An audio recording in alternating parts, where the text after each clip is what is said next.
I am fucking sorry, but when fucking Tsukiyama was just there going,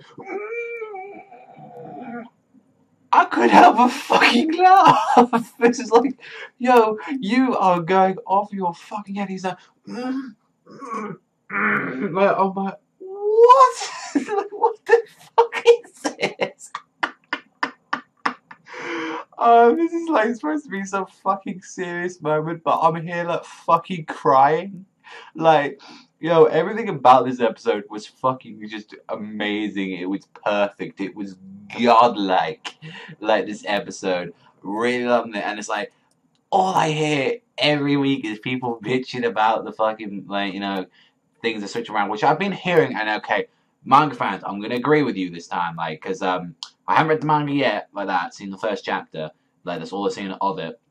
But definitely, for an anime viewer as myself, I could definitely tell that the pacing was very up with this episode, like, definitely up there, but it's like, oh my god, but it's so fucking good, though! It's like, why is every Ghoul episode so good? Even though they're switching arcs, even though they're doing some other shit, it's like, oh, it's still fucking godlike.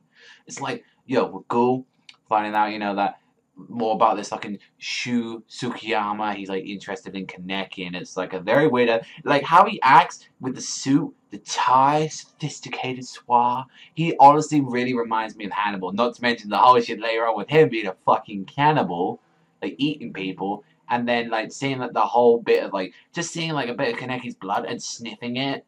My god, the guy was either having a heart attack or jizzing at the same time, going like, just, he's like there, his neck now by the snap, he's like there caressing himself. It's like touching himself in funny places, might remind you, to that blood. And it seems like, you know, even as well, like, we see the little things in this episode, like, Toko wasn't a big, like, driving force of this episode, but just seeing her, seeing, like, trying to, like, be normal with, like, you know, human girl friends and all that, and she was forced to eat human food, and how she just did it so easily, and that's, even though it tastes like dog shit for him. And she was there trying to vomit and vomit and vomit. It's like, how get out of my body like that?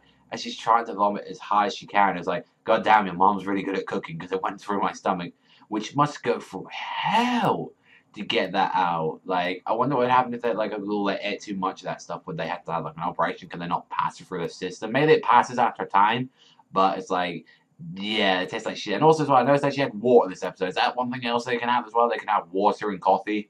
I don't know, maybe it was coffee flavored water. I don't fucking know. Maybe they had blood in it. Maybe they had there, but I didn't know. But definitely, one thing we see, like, Kaneki's now starting to learn to train, that the guy's going to teach him, although he got his ass pretty much handed to him.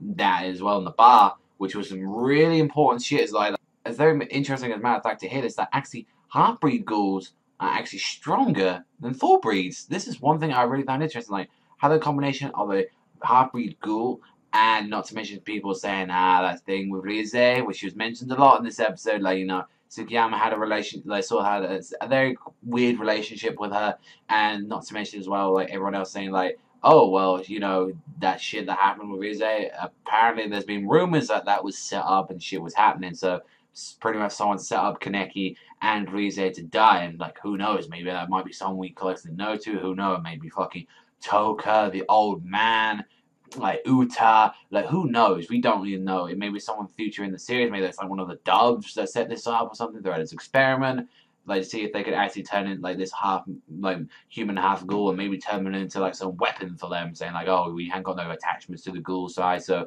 but if we had their powers, then we might better work on now. And something to think is like, one thing, like, a human and a ghoul can't love because one another, if they're like due to childbirth, like, I don't know, like, maybe the child you just can't have that or something like that, maybe it just kills you, like, something like that is up there. But I just gotta mention again that Tsukiyama shit when he's just there, like, he smashes the teapot and it's like Kaneki's thing, it just like cuts a little bit. It's like, oh my god, sniffing that fucking thing like a Hannibal, like some Hannibal shoots and fucking will like that. It's like, this is my design.